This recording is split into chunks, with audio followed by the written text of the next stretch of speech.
नमस्कार प्रिय विद्यार्थियों, आप सभी का स्वागत है आपके अपने YouTube channel Shukla study point में। यह लेक्चर आपके लिए बहुत ही ज़्यादा महत्वपूर्ण है, चूँकि महाराजा सुहेलदेव आजमगढ़ विश्वविद्यालय का कल पेपर लगा हुआ है 16 दिसंबर की डेट को।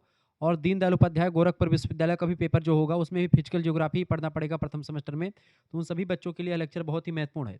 आपको बता दूं कि आज का जो ये लेक्चर होगा बहुत ही महत्वपूर्ण इसलिए होगा क्योंकि इसमें मैं पिछले साल का पेपर 2024-25 में यानी अगले साल जो पेपर पूछा गया था महाराजा सुहेलदेव आजमगढ़ विश्वविद्यालय में जियोग्राफी का, उसी पेपर को मैं सॉल्व करूंगा। तो यहाँ से बहुत सारे प्रश्न आपकी परीक्षा में सीधे तौर पर देखने को मिलेंगे।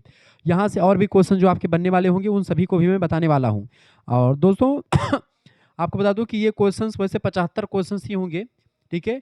लेकिन 75 को कम से कम 75 दुगना आप जोड़ लीजिए कितना होता है, यानी 150 क्वेश्चन से ऊपर ही बताने का प्रयास, क्योंकि इसमें मैं समझाऊंगा आपको और हर एक पॉइंट ऑफ व्यू से चीज़ों को समझाने का प्रयास करूंगा, ठीक है। देखिए पहला प्रश्न आपकी स्क्रीन पर आ चुका है, फटाफट से आप देखने का प्रयास करेंगे। ये महाराजा सुहेलदेव आजमगढ़ विश्वविद्यालय का ही पेपर है। पहला प्रश्न आपका आ चुका है, निम्नलिखित में से कौन सी भू आकृतियां वायु के निक्षेपण के कारण निर्मित होती हैं। वायु के निक्षेपण से कौन सी स्थलाकृति बनती है बेटा, तो बनती है लोयस। इनमें से कौन सी बनती है, लोयस। लोयस क्या होता है, एक महीन पीली भूरी मिट्टी होती है जो रेगिस्तानी या शुष्क क्षेत्रों से हवा के द्वारा उड़ा करके लाई जो गाद होती है जिसको सिल्ट कहते हैं, उसको निक्षेपण होता है। निक्षेपण माने क्या होता है, जब कोई हवा किसी भी चीज को उड़ाती है या जल किसी चीज को बहाता है तो अपने साथ कुछ चीजों को उड़ा ले जाता है या बहा ले जाता है, तो उसको छोड़ने की प्रक्रिया को निक्षेपण कहते हैं। यानी जब वायु की गति कम हो जाती है तो अपने साथ उड़ाए ले जा रही जो बालू होती है उसको छोड़ देती है, उसी छोड़ने की प्रक्रिया को निक्षेपण कहा जाता है। तो लोयस ऐसे ही बनाए जाते हैं। लोयस के जमाव से क्या होता है, मैदान बन जाते हैं, जिनको लोयस मैदान कहा जाता है। चीन में बेसिकली ऐसे मैदान आपको दिखाई मिलते हैं, ठीक है। जबकि आपकी बात की जाए स्टेलेक्टाइट क्या है, स्टेलेक्टाइट की अगर बात की जाए तो ये गुफाओं में भूमिगत जल के निक्षेपण से बनता है, यानी कि जल से बनने वाले स्थलाकृति ये है। मोरेन की बात की जाए तो मोरेन जो होता है हिमनद के निक्षेपण से बनता है। हिमनद माने होता है ग्लेशियर, तो ग्लेशियर के निक्षेपण से बनता है मोरेन नाम की स्थलाकृति। और ओक्स बो लेक की बात की जाए तो ये नदी के विसर्प से अलग होने के कारण बनती है। नदी का विसर्प समझते हैं क्या होता है, जब नदियां इस तरीके से चलती तो इस तरीके से बनता है स्थलाकृति, उसको बोलते हैं ओक्स बो लेक, ठीक है। ऑक्स बो मतलब क्या होता है, जो है गौखुर झील। गोखुर झील का आपने सुने, गोखुर झील उस तरीके से बनती सर्पिलाकार नदियों के बहने से, गोखुर झील को कहते हैं। तो पहले का करेक्ट आंसर क्या हो जाएगा बाबू, पहले का करेक्ट आंसर हो जाएगा आपका लोयस इज राइट आंसर। जिन बच्चों ने लोयस लगा दिया है उनका बिल्कुल राइट आंसर है, ठीक है। तो लोयस वाला ऑप्शन बिल्कुल इसका करेक्ट आंसर हो जाएगा, ये बात आप ध्यान रखेंगे। लोयस इसका क्या हो जाएगा, लोयस इसका करेक्ट आंसर हो जाएगा, ओके, ये बात आप ध्यान रखेंगे। आगे बढ़ते हैं और भी चीज़ों को जानने का प्रयास करते हैं। वीडियो को लाइक कर दीजिएगा और चैनल पर अगर नए हैं तो सब्सक्राइब भी कर दीजिएगा, क्योंकि इसी प्रकार से इन्फॉर्मेटिव वीडियो मैं लगातार आपके लिए लाता रहता हूँ, ठीक है। चलिए आगे बढ़ते हैं और भी चीज़ों को जानने का प्रयास करते हैं।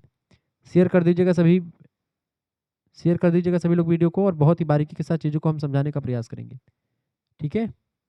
आगे बढ़ा जाए बाबू, चलिए आगे बढ़ते हैं बिना समय गंवाए हुए। अगला क्वेश्चन आपका क्या दिया हुआ है, अगला क्वेश्चन आपका दिया हुआ है बाबू, अगला प्रश्न क्या आ चुका है, दूसरा नंबर। आउटवाश प्लेन किससे बनते हैं। आउटवाश प्लेन, ये पेपर ही जान लीजिए, फिर पेपर सॉल्व करवा। आउटवाश प्लेन जो होता है किससे बनता है, फटाफट से आप बताने का कौन बताएगा, नदियों से, ग्लेशियर से, भूमिगत जल से, किससे बनता है, फटाफट से आप बताने का प्रयास करेंगे। तो ये जो बनता है आउटवाश प्लेन जो होता है ये ग्लेशियर की वजह से बनता है। किससे बनता है बेटा, ग्लेशियर से बनता है। ऑप्शन नंबर इसका बी करेक्ट आंसर हो जाएगा, ग्लेशियर से बनता है ये, ठीक है। या हिमानी जलोढ़ मैदान होता है, हिमनदों के पिघलने से निकलने वाले जो जलधाराएं होती हैं उनके द्वारा जो अवसाद आता है जिसमें रेत बजरी या कंकड़ वंकड़ आता है, गाद, उन्हीं के निक्षेपण से बनता है। नेक्स्ट क्वेश्चन आपका तीसरा नंबर प्रश्न आ चुका है, निम्नलिखित में से कौन सा एक बहिर्जनिक बल है, इनमें से बहिर्जनिक बल कौन सा है। देखिए आपका भूस्खलन जो है ये आपका आंतरिक बल होता है, भूकंप भी आंतरिक है और ज्वालामुखी भी ये अंतरजातीय बल की वजह से होता है, ठीक है। ये क्या होता है, ये आपका इंडोजनी जो है इंडोजीनियस फोर्स होता है। ज्वालामुखी जो होती है आंतरिक बल, पृथ्वी के अंतर्जात बल की वजह से, भूस्खलन भी अंतर्जात और भूकंप भी अंतर्जातीय की वजह से आता है। जबकि पवन जो होता है, हवा जो चलती है, ये बहिर्जात बल की वजह से चलती है। ऑप्शन नंबर इसका सी करेक्ट आंसर हो जाएगा, पवन, ठीक है।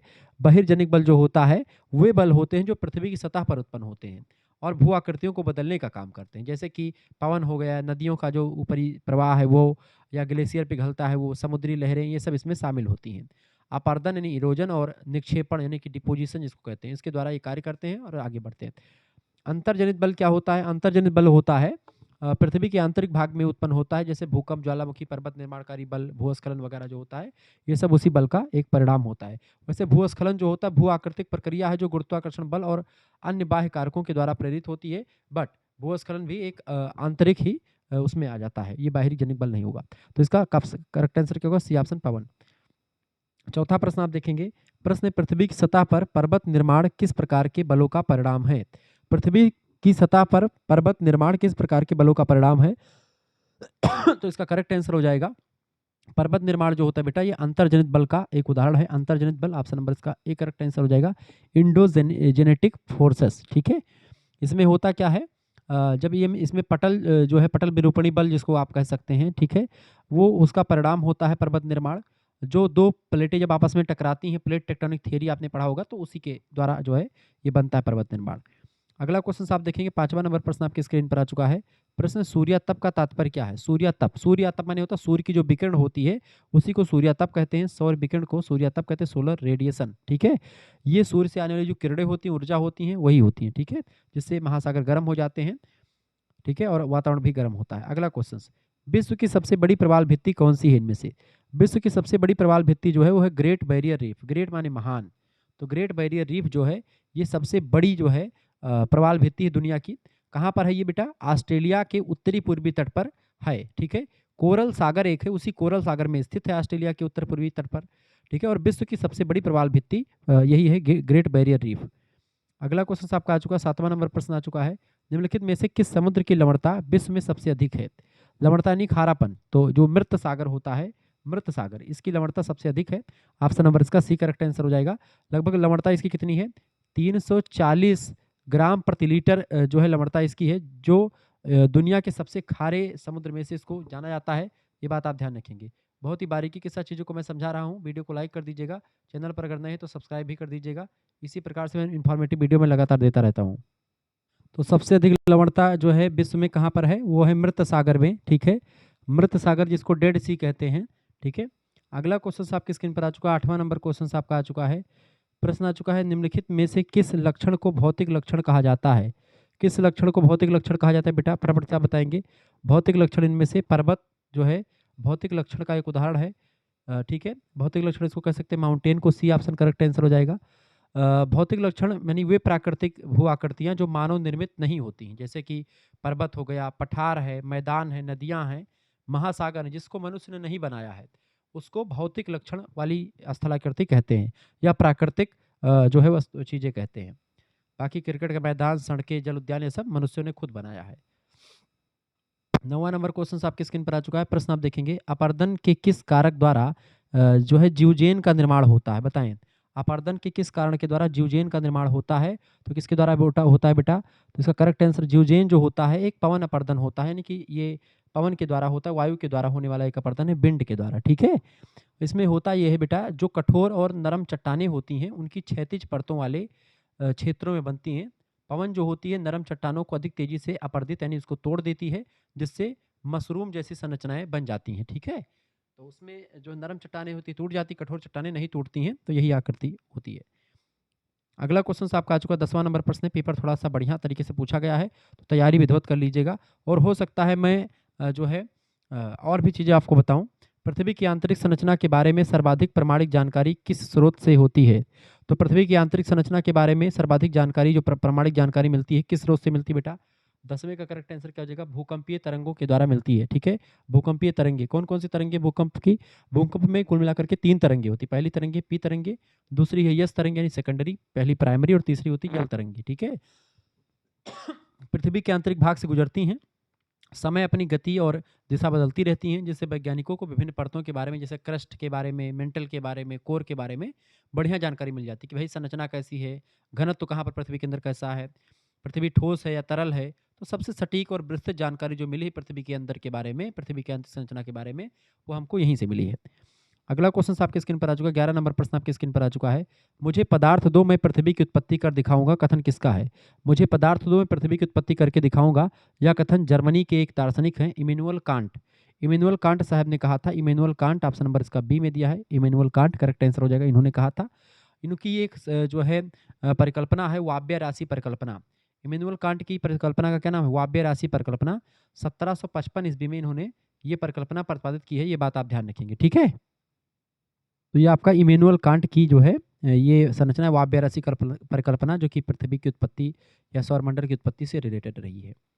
अगला क्वेश्चन आपका आ चुका है, निम्नलिखित में से किस देश में पंपास घास के मैदान पाए जाते हैं? पंपास, पंपास जो होते हैं बेटा, देखिए आपको बता दूं, पंपास जो होते हैं किस में पाए जाते हैं? अर्जेंटीना के जो घास के मैदान होते हैं उन्हीं को पंपास कहा जाता है। किसको?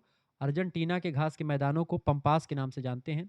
12 नंबर करेक्ट आंसर क्या हो जाएगा? 12 नंबर का राइट आंसर आपका हो जाएगा, बिल्कुल राइट आंसर 12 नंबर का, अर्जेंटीना, पंपास।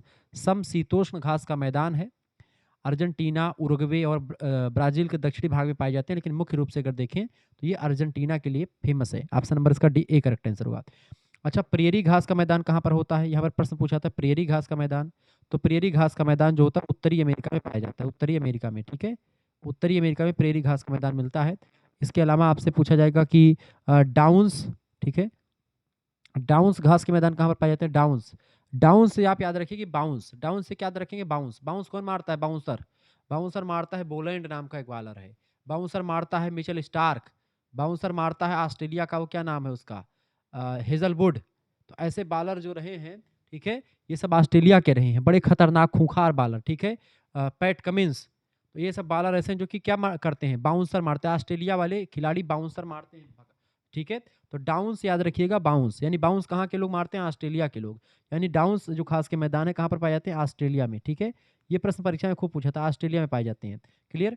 ऐसे ही प्रेरी घास का मैदान आपका कहाँ पर मैंने बताया था? प्रेरी, प्रेरी उत्तरी अमेरिका में। जो प्रेरी मैंने पे यानी पेमेंट वेमेंट की बात आती, तो पेमेंट में सबसे नंबर 1 पर कौन है? अपना अमेरिका है। तो पेमेंट में नंबर 1 पर कौन है बेटा? अमेरिका है। तो ऐसे आप याद रख लीजिएगा कि अमेरिका जो है वो नंबर 1 पर है, ठीक है। ये बात आप ध्यान रखें, क्लियर। आगे देखते हैं, अगला क्वेश्चन आपके स्क्रीन पर आ चुका है। तो इस तरीके से अर्जेंटीना हो गया, ठीक है। तो इस तरीके से आपका हो गया, क्लियर। इसके अलावा आपका डाउन्स हो गया ऑस्ट्रेलिया में। और इसके अलावा एक आध और है, जैसे सवाना घास का मैदान, सवाना, ये बात ध्यान रखें, सवाना, सवाना घास का मैदान कहाँ पर पाया जाता है? सवाना। अफ्रीका महाद्वीप बहुत गरीब है, तो हमेशा सबको बुलाता है कि भाई हमारे यहाँ पर आओ, सवाना, सवाना, सभी लोग आना, क्योंकि फ्री है। तो कहाँ पर? सवाना, चूंकि फ्री है, सब कुछ फ्री है, मतलब कि अफ्रीका से, तो फ्री है यानी अफ्रीका। ये घास का मैदान कहाँ पर पाया जाता है? अफ्रीका में। अफ्रीका महाद्वीप में जो घास के मैदान होते हैं उनको सवाना। उत्तरी अमेरिका के घास के मैदान को आप कहते हैं प्रियरी। अर्जेंटीना के घास के मैदान को डाउन्स कहते हैं, ठीक है, डाउन्स कह रहा। अर्जेंटीना के घास के मैदान को हम लोग क्या बोलते हैं? पंपास। और ऑस्ट्रेलिया के घास के मैदान को हम लोग बोलते हैं जो है डाउन्स, ठीक है। ये बात आप ध्यान रखेंगे। आगे देखते हैं आपका, तो ये आपका करेक्ट आंसर हो जाएगा आपका। तो उत्तरी अमेरिका के घास के मैदान की बात की जाए तो प्रेरी कहा जाता है उसको, ठीक है। ये बात आप ध्यान रखेंगे। आगे देखते हैं, अगला क्वेश्चन आपकी स्क्रीन पर आ चुका है। अगला क्वेश्चन 13 नंबर प्रश्न आपकी स्क्रीन पर आ चुका है। वेगनर के महाद्वीपीय प्रवाह सिद्धांत में पैंथालासा का क्या अर्थ है? पैंथालासा की बात की जाए तो पैंथालासा उस विशाल या एकल महासागर का नाम है जो पैंजिया नामक एकल महाद्वीप को चारों तरफ से घेरे हुए था। वेगनर का जो महाद्वीपीय सिद्धांत का है उसकी बात की जाए तो ये एक प्रकार से एक स्थल पिंड हुआ करता था, एक, सॉरी, पैंथालासा एक जो है विशाल जलधारा हुआ करती थी, ठीक है। और स्थल पिंड था पैंजिया। तो पैंजिया पूछेगा, पैंजिया स्थल खंड हुआ करता था। पृथ्वी पर पहले जो है केवल 2 ही खंड थे, एक था स्थल वाला जो सभी सभी महाद्वीप आपस में जुड़े हुए थे, ये वेगनर कहते हैं। 1912 में इनकी थ्योरी आई थी, वेगनर का महाद्वीप विस्थापन का सिद्धांत 1912 में, ध्यान रखेंगे, ठीक है। तो पैंजिया जो है, पैंजिया और पैंथालासा, तो पैंथालासा समुद्र हुआ करता था और पैंजिया स्थल खंड हुआ करता था, ठीक है। ये बात आप ध्यान रखेंगे, क्लियर। आगे देखेंगे, अगला क्वेश्चन आपके स्क्रीन पर आ चुका है। 14 नंबर प्रश्न है, पृथ्वी का औसत घनत्व कितना होता है? पृथ्वी का औसत घनत्व है 5.5 ग्राम सेंटीमीटर क्यूब, ठीक है। ऑप्शन नंबर इसका बी करेक्ट आंसर हो जाएगा। पृथ्वी का औसत घनत्व यही होता है, ठीक है। ये बात आप ध्यान रखेंगे, क्लियर। जबकि आप देखते हैं यहाँ पर तो कुछ ऑप्शन और दिए गए हैं, जैसे कि 4.2 ग्राम सेंटीमीटर क्यूब ये जो है क्रस्ट का है, 4.2, ठीक है। और या 2.7 से थोड़ा सा अधिक है। 7 कितना है? मेंटल का घनत्व जो है 7 है, ठीक है, जो पृथ्वी का है मेंटल का घनत्व, ठीक है। आगे बढ़ते हैं और भी चीज़ों को जानने का प्रयास करते हैं। अगला क्वेश्चन आपका आ चुका है, 14 नंबर प्रश्न आपका, पृथ्वी का औसत घनत्व 5.5 ग्राम प्रति सेंटीमीटर है। 15 नंबर प्रश्न आपका आ चुका है, पृथ्वी की सतह पर सबसे महत्वपूर्ण अपरदन कारक बताएं। 15 नंबर का करेक्ट आंसर कौन हो जाएगा? इसका करेक्ट आंसर कौन बताएगा भैया? पृथ्वी की सतह पर सबसे महत्वपूर्ण अपरदन कारक इनमें से क्या होता है? अपरदन जो होता है सबसे अधिक कौन करता है? प्रवाहित जल जो है सबसे अधिक मात्रा में अपरदन करते हैं, रनिंग वाटर, ठीक है। जब नदियां बहती हैं या वर्षा होती है तो इससे क्या होता है? अपरदन काफ़ी अधिक मात्रा में होता है, जैसे घाटी मैदान वगैरह का निर्माण अपरदन के परिणाम स्वरूप ही होता है। अगला क्वेश्चन आपका आ चुका है, 16 नंबर प्रश्न है वायुमंडल में निम्नलिखित मंडलों में से किसे मिश्रित प्रदेश के रूप में जाना जाता है? वायुमंडल के निम्नलिखित मंडलों में से किसे मिश्रित प्रदेश के रूप में जाना जाता है? तो मिश्रित प्रदेश किसको कहते हैं वायुमंडल में?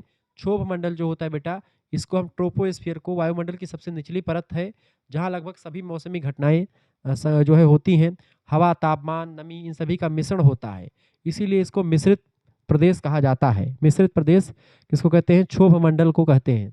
सबसे निचली परत है, ऑप्शन नंबर इसका सी करेक्ट आंसर हो जाएगा। बहिर्मंडल सबसे ऊपर है, समताप मंडल में पाई जाती कौन सी लेयर? ओजोन लेयर जो होती है वो 3, ये पाई जाती है समताप मंडल में। आयन मंडल की अगर बात की जाए बेटा, तो आयन मंडल में जितने भी आपके सैटेलाइट वगैरह इकट्ठा किए जाते हैं वो सब आयन मंडल में किए जाते हैं। 17 नंबर प्रश्न आप देखेंगे, सौर मंडल का बृहत्तम ग्रह कौन सा है? सौर मंडल का सबसे बड़ा ग्रह है बृहस्पति, सबसे बड़ा ग्रह बृहस्पति और सबसे छोटा ग्रह है बुध, ठीक है, ये बात आप ध्यान रखेंगे। अगला क्वेश्चन आप देखेंगे, सबसे निकट भी बुध ही है। अगला क्वेश्चन आपका 18 नंबर, पृथ्वी के केंद्रीय भाग को क्या कहते हैं? पृथ्वी के केंद्रीय भाग को हम लोग क्या बोलते हैं? निफे कहते हैं, निफे, निफे। सियाल माने क्या होता है? SIAL, सिलिकॉन और एल्यूमिनियम से बनी है पूरी परत ऊपर वाली, ठीक है। तो सियाल कौन सी? ये परत पृथ्वी की आंतरिक संरचना आप समझे, ये होती है आपकी सियाल, ऊपर वाली परत सियाल यहाँ पर होती है। सीमा, ये वाली परत आपकी सीमा होती है, ठीक है। और सबसे नीचे वाली परत निफी होती है। सीमा में क्या होता है? सिलिकॉन और मैग्नीशियम पाई जाती है, ठीक है, जबकि निफी में निकल और फेरस पाई जाती है जो कि सबसे ठोस होती है, ठीक है। निफे, सियाल यानी सिल्का और एल्यूमिनियम, सीमा में सिल्का और मैग्नीशियम, और निफे में जो है निकेल एंड फेरस आयरन पाया जाता है जो सबसे आंतरिक परत होती है, तो वही निफी होती है। ऑप्शन नंबर इसका सी राइट आंसर होगा। 19 नंबर क्वेश्चन आपकी स्क्रीन पर आ चुका है, भूकंप का सर्वाधिक प्रभाव किस स्थान पर होता है? तो भूकंप का सर्वाधिक प्रभाव जो होता है बेटा वो किस स्थान पर होता है? बताएं, भूकंप के केंद्र या अधिकेंद्र पर। भूकंप का केंद्र, ऑप्शन नंबर इसका करेक्ट आंसर क्या हो जाएगा? ए ऑप्शन, ए ऑप्शन इसका करेक्ट आंसर हो जाएगा। अधिकेंद्र या एपीसेंटर जिसको कहते हैं, भूकंप मूल के ठीक ऊपर होता है, पृथ्वी की सतह पर होता है।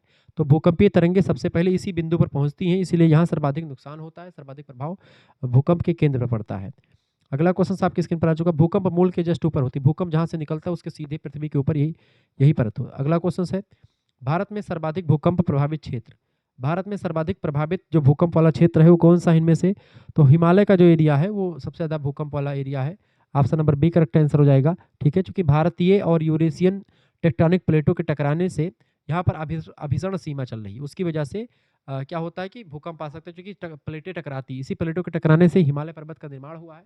तो प्लेटें चूंकि खिसक रही हैं, ऐसे में स्वाभाविक सी बात है कि भूकंप वगैरह आ सकते हैं। 21 नंबर क्वेश्चन आपका आ चुका है, संगमरमर उदाहरण है। संगमरमर किसका उदाहरण है बेटा? तो संगमरमर जो होता है एक कायांतरित चट्टान है, यानी कि इसने अपने शरीर को बदला है, ठीक है, यानी काया को बदल लिया है। संगमरमर एक कायांतरित चट्टान है, ठीक है, मेटामॉर्फिक चट्टान है, जो चूना पत्थर के रूपांतरण से उच्च तापमान और दाब के कारण से बनती है। तो चूना पत्थर जब जो है वो रूपांतरण होता है उसका, तो इसी से संगमरमर बनता है। 22 नंबर क्वेश्चन आपका आ चुका है, अपर्दन चक्र की संकल्पना सर्वप्रथम किसने प्रस्तुत की? बताएं, अपर्दन चक्र की संकल्पना सर्वप्रथम किसने प्रस्तुत की बेटा? अपर्दन चक्र, बताएं, अपर्दन चक्र की संकल्पना सबसे पहले किसने प्रस्तुत की है? तो डेविस ने प्रस्तुत की है, डेविस ने, ठीक है, डेविस ने की है। बाद में पेंक ने भी इस पर काम किया है। तो अपर्दन चक्र जो साइकिल ऑफ इरोजन है उसकी संकल्पना विलियम मॉरिस डेविस यानी WM डेविस ने प्रस्तुत की है, जिसे उन्होंने संरचना, प्रक्रिया और समय का फलन बताया है। अगला क्वेश्चन आपका आ चुका है, 23 नंबर प्रश्न आपका आ चुका है, भौतिक भूगोल में निम्नलिखित में से किसका अध्ययन किया जाता है? तो भौतिक भूगोल में भैया किसका अध्ययन करते हैं हम लोग? स्थल मंडल, वायुमंडल, जलमंडल, जैवमंडल, इन सभी का अध्ययन करते हैं। वैसे जलमंडल, स्थल मंडल और जलमंडल, जलमंडल, स्थल मंडल, वायुमंडल, इन तीनों को मिला लेंगे तो क्या बनेगा? इन तीनों को मिलाने से जय बनता है जैवमंडल, क्योंकि इन सभी में जीव पाया जाता है, तो जैवमंडल बनता है। और इन सभी का अध्ययन किया जाता है भौतिक भूगोल के अंतर्गत, फिजिकल ज्योग्राफी के अंतर्गत। डी ऑप्शन करेक्ट आंसर होगा। 24 नंबर क्वेश्चन आप देखेंगे, प्रश्न है, धरातल संरचना, प्रक्रिया एवं समय की क्रिया है, यह कथन किसका है? बताएं, धरातल संरचना, प्रक्रिया एवं समय की क्रिया है, यह कथन कहा था डेविस महोदय ने। मैंने अभी बताया था अपर्दन चक्र की अवधारणा को देते उन्होंने यही बात कही थी, ये बात आप ध्यान रखेंगे। अगला क्वेश्चन आपका आ चुका है, 25 नंबर प्रश्न है, पवनों को प्रभावित करने वाला कारक कौन है? पवनों, पवनों माने वायु को, वायु को प्रभावित करने वाला कारक इनमें से देखें, वायु दाब प्रवणता, घर्षण बल और कोरियोसिस बल, ये तीनों जो है पवनों को प्रभावित करते हैं। ऑप्शन नंबर इसका डी करेक्ट आंसर हो जाएगा। वायु प्रवणता बल क्या होता है? प्रेशर गॉर्डियंट फोर्स कहते हैं। उच्च दाब से निम्न वायु दाब की ओर हवा को गति प्रदान करता है वायु दाब प्रवणता। घर्षण बल क्या होता है? ये होता है आपका पृथ्वी की सतह और भू आकृतियों के द्वारा पवन की गति को धीमा करता है। और जो मतलब कि कोरियोलिसिस बल होता है, ये पृथ्वी के घूर्णन के कारण से पृथ्वी आप जो अपने अक्ष पर घूमती है उसकी वजह से हवा की दिशा को उत्तरी गोलार्ध में दाईं ओर और दक्षिणी गोलार्ध में बाईं ओर विक्षेपित कर देती है, वो हट जाती है, ठीक है, मुड़ जाती है। 26 नंबर प्रश्न आपका आ चुका है, निम्नलिखित में से कौन सा महासागर सबसे छोटा है? सबसे छोटा महासागर है भैया आर्कटिक महासागर। आर्कटिक महासागर सबसे छोटा महासागर है। और सबसे बड़ा महासागर कौन सा? प्रशांत महासागर सबसे बड़ा महासागर है, ठीक है, ये बात आप ध्यान रखेंगे। तो क्षेत्रफल के अनुसार आर्कटिक महासागर जो है दुनिया का सबसे छोटा और सबसे उथला सागर है। अगला क्वेश्चन सबसे उथला भी पूछेगा तो यही आएगा आर्कटिक। अगला क्वेश्चन आपका आ चुका है, पारिस्थितिकी शब्द के जनक कौन है? पारिस्थितिकी यानी इकोलॉजी ये जो है इसके हैं अर्नेस्ट हैकल, ठीक है, ऑप्शन नंबर इसका बी करेक्ट आंसर हो जाएगा। पारिस्थितिकी इकोलॉजी शब्द का प्रयोग सबसे पहले जर्मन के जीव विज्ञान है ये अर्नेस्ट हैकल, इन्होंने किया था कब? 1866 में, ठीक है, ध्यान रखेंगे इस बात को, क्लियर। और जबकि आप देखते हैं पारिस्थितिकी तंत्र शब्द के बारे में पूछे गए कि इको सिस्टम की बात किसने करी थी, तो इकोलॉजी की बात अर्नेस्ट हैकल करते हैं, जबकि इको सिस्टम की बात कौन करते हैं? इको सिस्टम यानी पारिस्थितिकी तंत्र, उसकी बात एजी टांसले करते हैं, ठीक है, सबसे पहले। लेकिन यहाँ पर इस प्रश्न का क्या होगा? B option. अगला चूंकि इकोलॉजी पूछा गया है। 28 नंबर प्रश्न, पृथ्वी के बाहरी ठोस भाग को किस नाम से जानते हैं? तो पृथ्वी के बाहरी ठोस भाग को हम लोग जो है क्रस्ट के नाम से जानते हैं। पृथ्वी का सबसे ऊपरी भाग क्या होता है? क्रस्ट होता है, क्रस्ट, ऑप्शन नंबर इसका सी करेक्ट है। बीच के भाग को मेंटल कहा जाता है और नीचे के भाग को कोर या क्रोड कहा जाता है। 29 नंबर प्रश्न आपका आ चुका, 29 नंबर, निम्नलिखित में से किसी नीला ग्रह कहते हैं? पृथ्वी को नीला ग्रह कहा जाता है, ऑप्शन नंबर इसका बी करेक्ट आंसर हो जाएगा। क्योंकि पृथ्वी पर 71% भाग पर कम से कम जल है अपने, इसीलिए अंतरिक्ष से देखने पर ये नीली दिखाई पड़ती है, इसीलिए इसको नीला ग्रह कहा जाता है। 30 नंबर क्वेश्चन आपके स्क्रीन पर आ चुका है, फटाफट से आप देखेंगे। प्रश्न, निम्नलिखित में से कौन सा ग्रह सूर्य के सबसे निकट है? सूर्य से सबसे अधिक निकट कौन सा ग्रह? बुध जो है सबसे निकट होता है, ठीक है, सबसे छोटा ग्रह भी और सबसे निकट ग्रह भी सूर्य के कौन है? बुध ही है, ठीक है, बुध, फिर शुक्र, फिर पृथ्वी, फिर मंगल, इस तरीके से चलता है। अगला क्वेश्चन आपका आ चुका है 31 नंबर, प्लेट टेक्टोनिक अवधारणा के अनुसार कितनी प्रमुख प्लेटें हैं? तो प्लेट टेक्टोनिक अवधारणा के अनुसार जो प्रमुख प्लेटें हैं उनकी संख्या 7 है। कौन कौन सी प्लेटें बेटा? कौन कौन सी प्लेटें हैं? एक है अंटार्कटिक प्लेट, एक है यूरेशियन प्लेट, एक है हिंद ऑस्ट्रेलियाई प्लेट, एक है उत्तरी अमेरिकी प्लेट, एक है आपका प्रशांत महासागर की प्लेट, और एक है दक्षिणी अमेरिकी प्लेट। ये 7 प्लेटें हैं, और एक है अफ्रीकी प्लेट। तो ये 7 प्लेटें मुख्य रूप से हैं। 32 नंबर क्वेश्चन आपका आ चुका है, अल्फ्रेड वेगनर ने चारों ओर से घिरे एक एक बड़े महाद्वीप को क्या नाम दिया? उसको इन्होंने पैंजिया कहा था। महाद्वीप को पैंजिया और महासागर को पैंथालासा नाम दिया था, ठीक है। और यही पैंजिया जब 2 भागों में टूटा तो ऊपर वाले भाग को अंगारा लैंड और नीचे वाले भाग को गोंडवाना लैंड कहा गया था, ठीक है, ध्यान रखेंगे। पैंजिया 2 भागों में टूटा कई हजार वर्षों के बाद में, तो फिर उससे जो ऊपर वाला भाग निकला, ऊपर वाला भाग को अंगारा लैंड कहा गया, और इसी अंगारा लैंड को लारेसिया के नाम से भी जाना जाता है, वेगनर ने कहा था। गोंडवाना लैंड जो था नीचे वाले भाग को था, यानी से मान लेते हैं ये आपका पृथ्वी थी पहले, पृथ्वी 2 भागों में, ये पैंजिया था, ये पैंजिया था, ये वाला बीच वाला भाग, और बाहर चारों तरफ से जल घेरे हुए थे, पैंथालासा था वो। ये पैंजिया टूटा इस तरीके से, तो पैंजिया ऊपर वाला भाग एक हो गया, एक नीचे भाग हो गया, ठीक है। ऊपर बीच की जो रेखा है यहाँ पर जो जल धारा थी, उस जलधारा को टेथीज सागर कहा गया। ऊपर वाले को लारेसिया यानी अंगारा लैंड ऊपर वाला, और गोंडवाना लैंड आपका नीचे वाला हो गया। अंगारा लैंड को लारेसिया भी कहा जाता है, ठीक है, ध्यान रखेंगे। तो इसका ए ऑप्शन करेक्ट आंसर हो जाएगा 32 का। अगला क्वेश्चन 33 नंबर प्रश्न आप देखेंगे। प्रश्न, बलुआ पत्थर इसका उदाहरण है। बलुआ पत्थर किसका उदाहरण है बेटा? बलुआ पत्थर जो होता है ये अवसादी चट्टान का उदाहरण है। अवसादी चट्टान इनमें से आपको दिया गया ऑप्शन नहीं, परतदार चट्टान को ही अवसादी चट्टान कहते हैं, क्योंकि अवसादों के में सेडिमेंट्री रॉक्स कहते हैं इसको। सेडिमेंट्री रॉक्स यानी अवसादी चट्टान या परतदार चट्टान दोनों कह सकते हैं। बलुआ पत्थर रेत के कणों के जमाव और संपीड़न से बनने वाली एक अवसादी या परतदार चट्टान होती बलुआ पत्थर, option number B correct answer होगा। अगला प्रश्न आपका 34 नंबर क्वेश्चन आप देखेंगे, डेल्टा रहित सबसे बड़ी नदी कौन सी है? डेल्टा रहित, डेल्टा रहित नदियों में अगर बात की तो नर्मदा और ताप्ती दोनों नदियां हैं डेल्टा रहित, यानी डेल्टा इनमें नहीं बनता है। नर्मदा और ताप्ती दोनों भारत की बड़ी नदियां हैं जो पश्चिम की ओर बहती हैं, बाकी सारी नदियां अधिकतर आपकी जो है पूरब में बहती हैं, ठीक है। तो अरब सागर में गिरने से पहले ये क्या बनाती हैं, एस्चुरी का निर्माण करती हैं, ज्वार नदमुख जिसको कहते हैं। तो ताप्ती और नर्मदा दो नदियां ऐसी हैं भारत की जो कि एस्चुरी का निर्माण करती है, या अधिकतर ऐसी नदियां जो अरब सागर में गिरती हैं वो एस्चुरी बनाती हैं, इसको कहते हैं ज्वार नदमुख। गड्ढा हो जाता है समुद्र में जब नदियां गिरती हैं। जबकि आप देखेंगे जितनी भी नदियां बंगाल की खाड़ी में जाकर के, जैसे गंगा हो गई नदी या ब्रह्मपुत्रा हो गई, तो इनके मैदान से क्या बनते हैं, डेल्टा का निर्माण होता है। सुंदरबन का डेल्टा दुनिया का सबसे बड़ा डेल्टा, जो कि इन्हीं नदियों के द्वारा बनाया गया है, गंगा नदी के द्वारा और ब्रह्मपुत्रा नदी के द्वारा। तो जितनी नदियां आपकी बंगाल की खाड़ी में जाकर के गिरेंगी वो डेल्टा का निर्माण करेंगी, और जितनी नदियां अरब सागर में गिरेंगी वो एस्चुरी यानी कि हिम ज्वार नदमुख का निर्माण करेंगी। आगे बढ़ते हैं, अगला क्वेश्चन आपके स्क्रीन पर, तो नर्मदा और ये जो है हो गई। अगला क्वेश्चन आपका आ चुका 35 नंबर प्रश्न आप देखेंगे। प्रश्न है, पृथ्वी की उत्पत्ति से संबंधित निहारिका परिकल्पना किसने प्रस्तुत करी? तो पृथ्वी की उत्पत्ति से संबंधित निहारिका परिकल्पना किसने प्रस्तुत की थी बेटा? निहारिका परिकल्पना जो है फ्रांसीसी गणितज्ञ है पीए लाप्लास, उन्होंने 1796 में प्रस्तुत की थी। लाप्लास महोदय ने 1796 में, कब? 1796। ऑप्शन नंबर इसका जो है करेक्ट आंसर हो जाएगा ए ऑप्शन। जिन बच्चों को पीडीएफ प्राप्त करनी है ध्यान रखेंगे, पीडीएफ इसका प्राप्त कर सकते हैं आप, ठीक है। मात्र 100 रुपीज़ फीस है पीडीएफ का, सभी सब्जेक्ट का पीडीएफ मिल जाएगा, geography, political science, Hindi, history सभी का मिल जाएगा। और पेपर होने के बाद में आप अपना पेपर भी भेज दीजिएगा, उसको सॉल्व करवाने की पूरी कोशिश मैं करूँगा, ठीक है। आप इस नंबर पर पेपर भी भेज सकते हैं, 99 84 039 139 पर आप अपना पेपर भेज दीजिएगा, ठीक है। पूरा मैं सॉल्व करवाऊँगा। आपको ध्यान रखना है कि अपना नाम, अपनी यूनिवर्सिटी का नाम, अपने सब्जेक्ट के नाम लिख करके भेज दीजिएगा। कोर्स में ज्वाइन होना है तो कोर्स में ज्वाइन होने के लिए आपको 100 रुपये फीस जमा करनी पड़ती है सभी सब्जेक्ट का, उसमें आपको notes, live class, video lecture सब कुछ मिलते रहते हैं। हालांकि अभी आपको मैं सजेस्ट करूंगा कि आप फर्स्ट एंड सेकंड दोनों सेमेस्टर वाला जो कोर्स है उसको आप ज्वाइन कर लें, क्योंकि फर्स्ट एंड सेकंड सेमेस्टर वाला कोर्स जो है अभी मात्र 150 रुपये में आपको मिल जाएगा, जिसमें आपको फर्स्ट सेमेस्टर की तमाम सारी पीडीएफ मिल जाएंगी और लाइव क्लास वाला ग्रुप मिल जाएगा फर्स्ट सेमेस्टर का भी।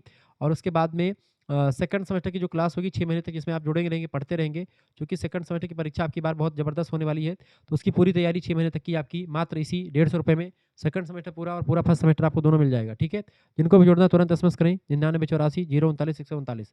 ये फीस पे आप कैसे पेमेंट करना है, जैसे आप एसएमएस करेंगे तो आपके पास एक क्यूआर कोड भेजा जाएगा, स्कैनर, उसी पर आपको मात्र अगर एक सेमेस्टर का लेना है केवल तो 100 रुपये, और आपका सभी सेमेस्टर का लेना है आपको दोनों सेमेस्टर का तो आपका 150 रुपये। जो बच्चे चाहते हैं केवल सेकंड सेमेस्टर का ग्रुप ज्वाइन करना उनके लिए 100 रुपये फीस है, और अगर फर्स्ट एंड सेकंड दोनों का आपको प्राप्त करना तो आपको 150 रुपये देना पड़ेगा। चलिए आगे बढ़ते हैं, अगला क्वेश्चन आपका आ चुका है 36 नंबर क्वेश्चन आपके स्क्रीन पर आ चुका है बाबू। 36 नंबर प्रश्न आपका आ चुका है, किस अवधि यानी किस पीरियड में भारत के दक्षिणी पठारी भाग पर ज्वालामुखी क्रिया के द्वारा लावा का जमाव हुआ है? फटाफट से बताएंगे। 36 नंबर करेक्ट आंसर क्या हो जाएगा? क्रिटेशियस अवधि। क्रिटेशियस अवधि जो है इसी में, ठीक है, ये बात ध्यान रखेंगे। भारत के दक्कन के पठार पर लावा का जमाव जो है इसी युग में हुआ है, जिससे बेसाल चट्टानों का निर्माण हुआ है। तो बेसाल चट्टानों का निर्माण कब हुआ? क्रिटेशियस युग में हुआ, इसी के बाद में हुआ, ठीक है, सब आप बता सकते हैं। अगला क्वेश्चन आपका आ चुका 37 नंबर। एडवर्ड स्वेस के अनुसार पृथ्वी की अंतिम परत कौन सी है? स्वेस महोदय ने पृथ्वी को रासायनिक तरीके से 3 भागों में बांटा था, सियाल, सीमा, निफे। तो सियाल सबसे ऊपर वाली परत है, सबसे ऊपर वाली परत, सीमा बीच वाली परत, और निफे जो होता है आपका वो सबसे नीचे वाली परत है, ठीक है। तो सबसे नीचे वाली परत अंतिम परत निफे है, इसका ये ऑप्शन करेक्ट आंसर हो जाएगा, स्वेस महोदय ने बांटा है। बाकी क्रेस्ट, मेंटल और कोर ये तो नॉर्मली भौतिक तरीके से विभाजन है। अगला क्वेश्चन 38 नंबर प्रश्न है, भू संतुलन आइसोस्टेसी को व्यक्त करते हुए समान गहराई के साथ घनत्व में परिवर्तन का विचार किसने दिया था? बताएं, तो इसका विचार किसने दिया था? फटाफट से बताने का प्रयास करेंगे। बिल्कुल राइट आंसर आपका आ चुका है, इस विचार को दिया था प्राट ने, ठीक है, प्राट ने। ऑप्शन नंबर इसका डी करेक्ट आंसर हो जाएगा। भू संतुलन के संबंध में प्राट ने माना कि एक निश्चित समतल यानी लेवल ऑफ कॉम्पेंसेशन पर विभिन्न क्षेत्रों का दाब समान होता है, और ऊंचाई में अंतर का कारण नीचे की चट्टानों में के घनत्व में परिवर्तन होता है। इसके विपरीत एरी ने समान घनत्व और विभिन्न गहराई यानी विभिन्न जड़ों की कल्पना की है। तो एरी ने भी इस पर काम किया है, लेकिन उन्होंने समान घनत्व और विभिन्न गहराई की कल्पना की है, जबकि इन्होंने समान गहराई के साथ घनत्व में परिवर्तन की बात भी करी है, ठीक है। तो एरी और प्राट दोनों ने मिलकर के काम किया बहुत सारे लोगों में। भूकंपों के द्वारा उत्पन्न उच्च ऊर्जा वाली समुद्रीय लहरों को क्या कहते हैं? बढ़िया प्रश्न है। भूकंपों के द्वारा उत्पन्न उच्च ऊर्जा वाली समुद्री लहरों को हम लोग सुनामी कहते हैं। तो ऑप्शन नंबर इसका ए करेक्ट आंसर को सुनामी कहा जाता है। भूकंप, ज्वालामुखी विस्फोट या पानी के नीचे भूस्खलन की वजह से समुद्रों में विशाल लहरें उत्पन्न होती हैं, उसी को सुनामी कहते हैं, और ये लहरें बड़ी विनाशकारी होती हैं। 40 नंबर प्रश्न, विश्व में कौन सा सर्वाधिक ज्वालामुखी क्षेत्र है? विश्व में कौन सा सर्वाधिक ज्वालामुखी क्षेत्र है, इसका बताएं। 40 नंबर का। तो विश्व में सर्वाधिक ज्वालामुखी क्षेत्र कौन सा है? प्रशांत महासागरीय पेटी, परिप्रशांत पेटी, प्रशांत महासागरीय पेटी। ऑप्शन नंबर इसका सी करेक्ट आंसर। यहाँ पर आपको भूकंप ज्वालामुखी खूब आपको देखने को मिलता है। ठीक है, ये एरिया जो है अग्निवलय, ठीक है, पैसिफिक रिंग ऑफ फायर कहा जाता है इसको, यानी विश्व का अग्निवलय कहा जाता है इसको, प्रशांत महासागर को। विश्व के अधिकांश ज्वालामुखी और भूकंप जो होते हैं प्रशांत महासागरीय पेटी में ही आते हैं। 41 नंबर क्वेश्चन आप देखेंगे, प्रश्न है एबी टेलर ने, प्रश्न आपका क्या चुका बेटा, प्रश्न आपका आ चुका एबी टेलर। एबी टेलर ने किस वर्ष महाद्वीपीय विस्थापन का सिद्धांत दिया है? महाद्वीपीय विस्थापन का सिद्धांत एबी टेलर महोदय ने कब दिया है? एफबी टाइलर, एफबी टाइलर होगा, ठीक है, एफबी टाइलर है, हाँ बिल्कुल, एफबी टाइलर 1908 में दिया है एफबी टाइलर महोदय ने महाद्वीपीय विस्थापन का सिद्धांत। ठीक है, हालांकि इनका सिद्धांत उतना ज़्यादा मान्य नहीं हुआ था, क्योंकि इसके बाद में जो है वेगनर महोदय आते हैं। ठीक है, वेगनर महोदय ने इसको जो है 1912 में इतनी जबरदस्त तरीके से समझाया था कि ठीक है, जितना प्रसिद्ध वेगनर का महाद्वीपीय विस्थापन का सिद्धांत है उतना टेलर का नहीं है। अगला क्वेश्चन आपका आ चुका 42 नंबर प्रश्न है, जब दो प्लेटें एक दूसरे के विपरीत दिशाओं में जाती हैं तो किस प्रकार की सीमा बनती है, बताएं। तो दो प्लेटें बेटा जब क्या होती हैं, जब दो प्लेटें विपरीत दिशाओं में जाती हैं तो उसको हम कहते हैं अपसारी सीमा। क्या बोलते हैं? अपसारी। ठीक है, अपसारी सीमा उसी को बोलते हैं। ठीक है, अपसारी सीमा जो होती है बेटा, ये तब बनती है जब प्लेटें एक दूसरे के दूर दूर जाती हैं, जिससे एक नया क्रस्ट बनता है, जैसे महासागरीय कटक का निर्माण जो होता है अपसारी सीमा की वजह से होता है। B option. 43 नंबर प्रश्न, निम्नलिखित में से किसके द्वारा लारेसिया तथा गोंडवाना लैंड को अलग कर दिया गया? तो टेथीज सागर की वजह से, टेथीज सागर बीच की जो धारा मैंने आपको बताई थी, टेथीज सी की वजह से दोनों जो है चीजें अलग हो चुकी थी। वेगनर का सिद्धांत है पैंजिया का दो विभाजन हुआ, पैंजिया दो भागों में बट गया, ऊपरी भाग लारेसिया और निचला भाग गोंडवाना लैंड। गोंडवाना लैंड उत्तरी भाग को अंगारा लैंड भी कहा जाता है, लारेसिया भी कहा जाता है, और नीचे वाला भाग को गोंडवाना लैंड, दक्षिणी भाग को, और उसके बीच जो सक्रिय जलराशि थी उसको टेथीज सागर कहा गया। आज जितने भी वर्तमान में जो महाद्वीप हैं, जितने भी, जैसे उत्तर अमेरिका महाद्वीप हो गया, यूरोप महाद्वीप है, अंटार्कटिका जो है, इसके अलावा एशिया महाद्वीप का उत्तरी भाग पूरा का पूरा, ये सब आपके अंगारा लैंड के भाग हैं, यानी कि ऊपरी भाग अंगारा लैंड के हैं। जैसे आपका दक्षिण अमेरिका हो गया, अफ्रीका महाद्वीप है, ठीक है, ऑस्ट्रेलिया महाद्वीप हो गया, या फिर आपका जो है मेडागास्कर लैंड हो गया, भारत का दक्षिणी इलाका जो है, ये सब आपके गोंडवाना लैंड के पार्ट है। अगला क्वेश्चन आपका 44 नंबर प्रश्न आपका आ चुका है, निम्नलिखित में से कौन सी चट्टान अवसादी है? इनमें से अवसादी चट्टान इनमें से कौन सी है? देखिए, बलुआ पत्थर जो है एक अवसादी चट्टान है। ऑप्शन नंबर इसका डी लगा देंगे, जो है सैंड स्टोन कह सकते हैं उसको। बलुआ पत्थर रेत के जमाव से बनी एक अवसादी चट्टान है, जबकि संगमरमर कायांतरित चट्टान है, और ग्रेनाइट तथा बेसाल्ट ये आग्नेय चट्टानें हैं। तो ग्रेनाइट और बेसाल्ट क्या है? ये आग्नेय चट्टान है। संगमरमर एक कायांतरित चट्टान है जो अपनी जो काया को बदल देती है। बलुआ पत्थर जो है अवसादी चट्टान है। ऑप्शन नंबर इसका डी करेक्ट आंसर होगा, बलुआ पत्थर। 45 नंबर प्रश्न आपका आ चुका, रिफ्ट घाटी किसका परिणाम है? रिफ्ट घाटी, रिफ्ट घाटी बेटा किसका परिणाम है? तो रिफ्ट घाटी, रिफ्ट वैली, ये भ्रंशन से होती है, भ्रंशन से। Option number C correct answer होगा, फॉल्ट से। ठीक है, यानी कि जो है एक दरार पड़ जाती है पत्थरों में, घाटी तो ही होता है। 46 नंबर प्रश्न आपका आ चुका है, वह वलन क्या कहलाता है जिसकी दोनों भुजाओं का झुकाव बराबर होता है? तो उस वलन को हम लोग क्या बोलते हैं? सम्मित वलन कहते हैं, जिनका वो बराबर होता है उसको सम्मित वलन कहा जाता है। ये बात ध्यान रखेंगे, क्लियर। तो वह वलन क्या कहलाता है जिसकी दोनों भुजाओं का झुकाव बराबर होता है? उसी को सम्मित वलन कहते हैं। ठीक है, सम्मित वलन, ये वलन की दोनों भुजाओं का झुकाव कोण जो होता है समान होता है। अगला क्वेश्चन आपके स्क्रीन पर आ चुका है, 47 नंबर प्रश्न आपका आ चुका बेटा। प्रश्न, मृत सागर रिफ्ट घाटी किस महाद्वीप में स्थित है? बताएं, मृत सागर रिफ्ट घाटी किस महाद्वीप में स्थित है? तो ये एशिया महाद्वीप में स्थित है। ऑप्शन नंबर इसका डी करेक्ट आंसर हो जाएगा। अगला क्वेश्चन 48 नंबर, चट्टानों के अपने स्थान पर टूटने की प्रक्रिया को क्या कहते हैं? तो चट्टानों को अपने स्थान पर टूटने की प्रक्रिया को अपक्षय कहा जाता है, और जिसने तोड़ा है वो बहा करके ले जाए तो उसको अपर्दन कहा जाता है, अगर छोड़ दिया जाए उसी को तो निक्षेपण कहा जाता है। ठीक है, 49 नंबर क्वेश्चन आपका आ चुका है, वाल्थर पेंक, वाल्थर पेंक के अनुसार अपर्दन चक्र की अंतिम अवस्था क्या कहलाती है? तो वाल्थर पेंक के अनुसार अपर्दन की चक्र की अंतिम अवस्था जो होती क्या कहलाती है? तो वो अंतिम अवस्था क्या कहलाती है बेटा? वो क्या कहलाती है? बिल्कुल, इसको बोलते हैं इंड्रम्प। ऑप्शन नंबर इसका डी करेक्ट आंसर हो जाएगा। नेक्स्ट क्वेश्चन, अच्छा, डेबिस की अंतिम अवस्था क्या होती है? डेबिस की अंतिम अवस्था होती है पेनी प्लेन। अगर डेबिस के बारे में पूछे, डेबिस की अंतिम अवस्था क्या होती है? तो डेबिस की अंतिम अवस्था होती है पेनी प्लेन, और जो है वाल्थर पेंक की अंतिम अवस्था होती है इंड्रप, डी ऑप्शन। ठीक है, अगला क्वेश्चन 50 नंबर प्रश्न है, क्रास्ट स्थलाकृतियों का निर्माण होता है क्रास्ट स्थलाकृतियों का निर्माण कब होता है बेटा? 50 का करेक्ट आंसर क्या होगा? भौमगत जल से, यानी भूमिगत जल से। सी ऑप्शन करेक्ट आंसर हो जाएगा। ठीक है, क्लियर। यह सिंक गुफाएं ये सब होल ये सब बन जाते हैं भूमिगत जल से। 51 नंबर क्वेश्चन आपका आ चुका है। प्रश्न आपका आ चुका है, प्रति 165 मीटर ऊंचाई पर तापमान घटने की दर कितनी होती है? बताएं। प्रति 165 मीटर की ऊंचाई पर तापमान घटने की दर कितनी होती है?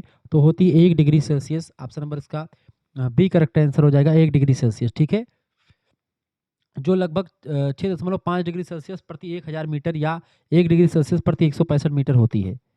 अगला क्वेश्चन आपका आ चुका 65 नंबर प्रश्न है, सॉरी 52 नंबर प्रश्न है। और प्रश्न क्या है आपका?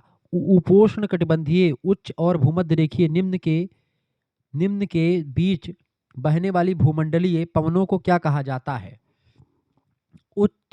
उष्ण कटिबंधीय उच्च और भूमध्य रेखीय निम्न के बीच में बहने वाली भूमंडलीय पवनों को क्या कहा जाता है? उन्हीं पवनों को हम व्यापारिक पवनें कहते हैं, यानी कि ट्रेड विंड कहते हैं। ऑप्शन नंबर इसका बी राइट आंसर होगा। जिन बच्चों ने बी लगा दिया है उनका बिल्कुल राइट आंसर आपका आ चुका है। तो व्यापारिक पवनें जो होती हैं वो उपोष्ण कटिबंधीय उच्च वायुदाब पेटी से भूमध्य रेखीय निम्न वायुदाब पेटी की ओर बहती हैं। ठीक है, ये ध्यान रखेंगे। 53 नंबर प्रश्न है। 53 नंबर प्रश्न आपका आ चुका है, पृथ्वी पर उपस्थित 97% जल उपलब्ध है। पृथ्वी पर उपस्थित लगभग 97% जल जो उपलब्ध है वो महासागरों में उपलब्ध है। ऑप्शन नंबर इसका डी करेक्ट आंसर हो जाएगा, महासागरों में। बाकी का 3% जल ही मीठा है जो पेय के योग्य है, पीने के योग्य है, और इसका अधिकांश भाग जैसे ग्लेशियर से और बर्फ की चोटियों में जमा हुआ है। 54 नंबर प्रश्न है, निम्नलिखित में से कौन सी एक गर्म जलधारा है? देखिए गल्फ स्ट्रीम जो जलधारा है बहुत ये हॉट जलधारा है, गल्फ स्ट्रीम धारा। ठीक है, उत्तरी अटलांटिक महासागर की एक प्रमुख शक्तिशाली गर्म जलधारा है। ठीक है, हम्बोल्ट यानी पेरू और इसके अलावा कैनरी धारा और लेब्राडोर की धारा, ये सब ठंडी जलधाराएं हैं, ध्यान रखेंगे। अगला क्वेश्चन से 55 नंबर देखेंगे। प्रश्न है, निम्नलिखित में से किस समुद्र में सबसे अधिक लवणता पाई जाती है? सबसे अधिक लवणता मृत सागर में पाई जाती है, इसका सी ऑप्शन करेक्ट आंसर हो जाएगा। ठीक है, मृत सागर में पाई जाती है। अगला क्वेश्चन ये 7वां नंबर क्वेश्चन जो था उसी का रिपीटेड क्वेश्चन आ चुका है। 56 नंबर प्रश्न, निम्नलिखित में से कौन जैवमंडल में सम्मिलित है? जैवमंडल में आपके जैवमंडल में बेटा देखेंगे सभी जीवित जीव जो है जैवमंडल के अंतर्गत आएंगे। सभी जीवित जीव जैवमंडल में शामिल हैं। ऑप्शन नंबर इसका बी करेक्ट आंसर होगा। ठीक है, जैवमंडल पृथ्वी का वह पतला क्षेत्र है जहां पर जीवन मौजूद है। इसमें वायुमंडल, स्थलमंडल, जलमंडल का वह भाग शामिल है जहां पर जीवित यानी लिविंग ऑर्गेनिज्म पाए जाते हैं। 57 नंबर प्रश्न आपका आ चुका है, मेंटल और क्रस्ट के सबसे ऊपरी भाग को कहा जाता है? मेंटल और क्रस्ट के सबसे ऊपरी भाग को क्या कहा जाता है? स्थल मंडल कहा जाता है बेटा। स्थल मंडल, स्थल मंडल बोलो या थल मंडल, लिथोस्फीयर, बिल्कुल राइट आंसर आपका सी ऑप्शन ही है। ठीक है, इसमें क्रस्ट, मेंटल और ये सब इसी भाग को बोला जाता है। अगला क्वेश्चन आपका 58 नंबर प्रश्न है, किस ग्रह को जलीय ग्रह के नाम से भी जाना जाता है? तो किस ग्रह को जलीय ग्रह के नाम से जानते हैं बेटा? जलीय ग्रह, पृथ्वी को जलीय ग्रह कहते हैं क्योंकि पृथ्वी जो है इस पर जल पाया जाता है, इसी की वजह से नीला भी दिखती है जी पृथ्वी।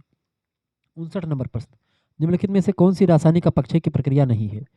रासायनिक अपक्षय की प्रक्रिया देखेंगे विलयन होती है, कार्बनीकरण, ऑक्सीकरण, इन सभी के द्वारा अपक्षय होता है, बिल्कुल होता है। जबकि ऊपरी परत का हटना ये अपक्षय का कोई कारण नहीं होता है। ठीक है, तो अपक्षय की प्रक्रिया का ये वाला नहीं है, बाकी तीनों है। तो डी ऑप्शन इसका करेक्ट आंसर होगा। 60 नंबर प्रश्न है, निम्नलिखित में से कौन सा अंतर्जात बल का परिणाम नहीं है? अंतर्जात बल का परिणाम कौन सा नहीं, बताएं। अंतर्जात बल का परिणाम कौन सा नहीं? 60 नंबर का करेक्ट आंसर क्या हो जाएगा?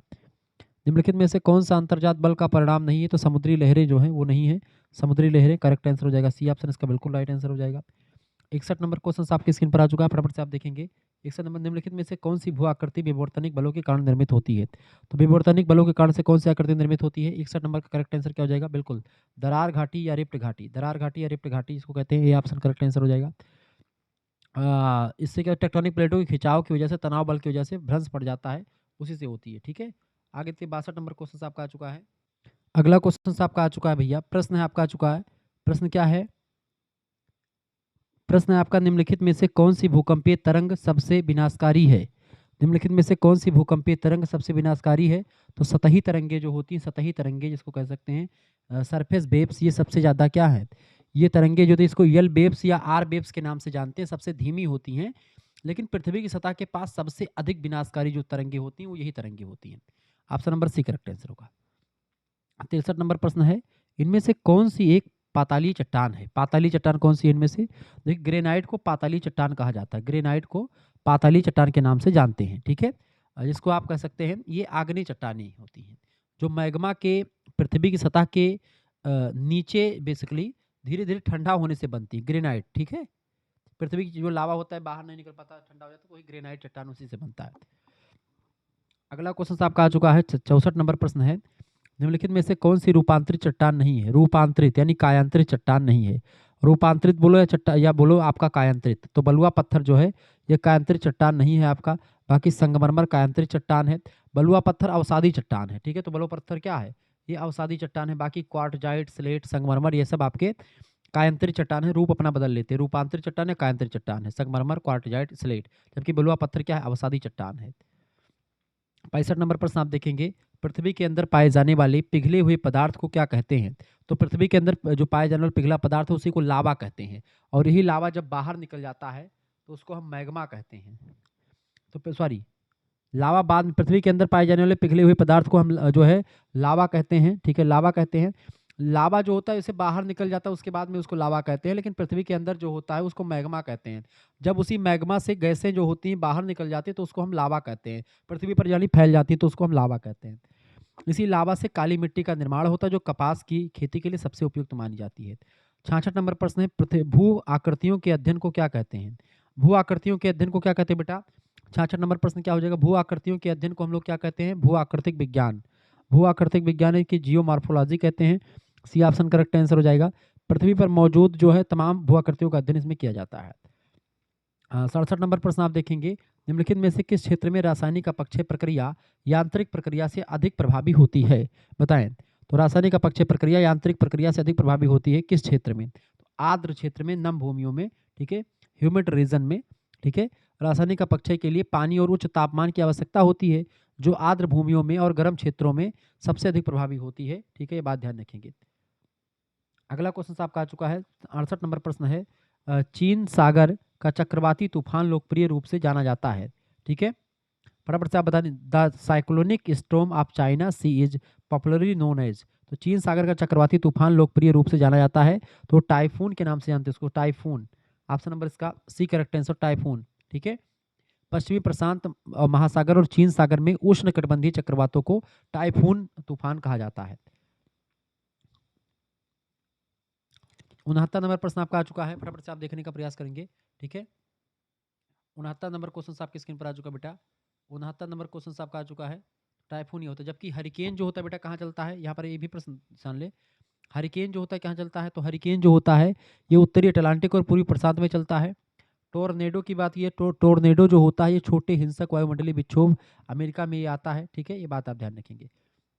69 नंबर प्रश्न, संवहनीय वर्षा होती है। संवहनीय वर्षा जो होती है बेटा ये कहाँ पर होती है? भूमध्य सागरीय क्षेत्रों में होती है, भूमध्य रेखीय प्रदेशों में। ऑप्शन नंबर इसका एक करेक्ट आंसर हो जाएगा, ठीक है? संवहनीय वर्षा होती है।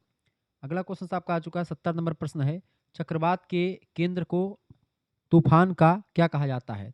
चक्रवात के केंद्र को तूफान का क्या कहा जाता है?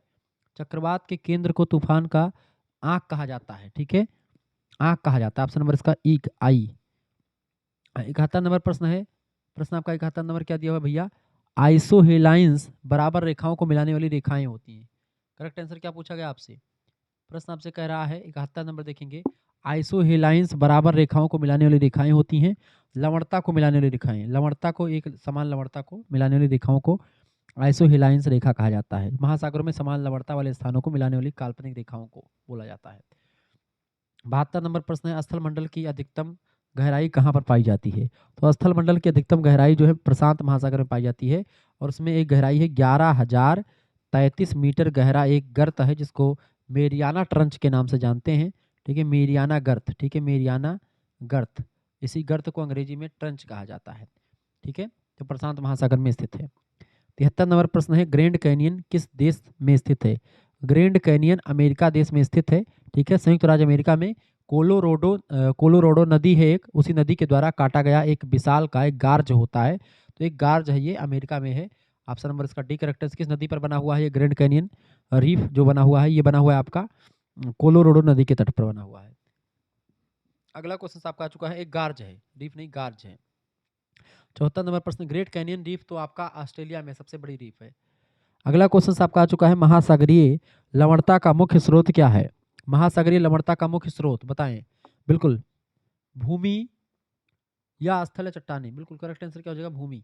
ऑप्शन नंबर इसका सी करेक्ट आंसर होगा, लैंड। ठीक है, महासागरीय लवणता का मुख्य स्रोत है भूमि की चट्टानें, जहां से अपर्दन और अपक्षय द्वारा खनिज और लवण जो होते हैं नदियों के माध्यम से महासागरों में जाकर के पहुंच जाते हैं। ऐसे में उसका सागर जो है, सागर का जल जो है खारा हो जाता है। 75 नंबर प्रश्न है, निम्नलिखित स्थलाकृतियों में से कौन सी स्थलाकृति नदी विक्षेपण से बनी हुई है? नदी विक्षेपण से डेल्टा का निर्माण होता है, ये बात आप ध्यान रखेंगे। जलप्रपात झरना को कहते हैं, गार्ज जो होता है गर्म इलाके को कहते हैं गार्ज जो होता है, और कैनियन ये अपर्दन से। तो गार्ज, कैनियन, जलप्रपात ये सब अपर्दन से बनते हैं। ठीक है, जबकि नदी स्थलाकृति के निक्षेपण से जलप्रपात बनता है, सॉरी डेल्टा बनता है नदियों के उसके छोड़ने से, अपर्दन से नहीं बनता। ठीक है, अपर्दन से जलप्रपात बनता है, गार्ज बनता है और कैनियन बनते हैं। ठीक है, ध्यान रखिए। इस तरीके से आप लोगों ने 75 प्रश्नों को देखा, लेकिन इस 75 में से कम आपने समझा होगा, कम से कम 150-200 क्वेश्चन तो आपके तैयार हो गए होंगे, 200 क्वेश्चन इसमें से। ठीक है, ये सब परीक्षा में सीधे तौर पर आपकी परीक्षा में आएंगे। और दीनदयाल उपाध्याय गोरखपुर विश्वविद्यालय, जितने भी विश्वविद्यालय जिनकी परीक्षा ऑब्जेक्टिव हो रही, मेजर माइनर सभी के लिए इंपॉर्टेंट है। जैसे माइनर में आपका वीर बहादुर सिंह पूर्वांचल, राम मनोहर लोहिया विश्वविद्यालय पाटेश्वरी, ठीक है, या सभी कानपुर विश्वविद्यालय, ऑब्जेक्टिव परीक्षा आपकी होगी माइनर की, तो उनके लिए भी इंपॉर्टेंट होगा ये। फिजिकल ज्योग्राफी ही माइनर में संकलित है। धन्यवाद, मिलते हैं फिर नेक्स्ट वीडियो में। बहुत बहुत धन्यवाद। वीडियो को लाइक और चैनल पर नहीं तो सब्सक्राइब कर दीजिएगा, क्योंकि इसी प्रकार से इन्फॉर्मेटिव वीडियो मैं लगातार आपके लिए देता रहता हूँ। ठीक है, बहुत बहुत धन्यवाद आप सभी का। ऐसे ही अपना प्यार और दुलार हमेशा बनाए रखेंगे। बहुत बहुत धन्यवाद। वीडियो को शेयर कर दीजिएगा और चैनल को सब्सक्राइब कर दीजिएगा। ठीक है, क्योंकि 6 सेमेस्टर तक आपको बढ़िया तरीके से तैयारी इसी चैनल पर आपको मिलेगी। धन्यवाद।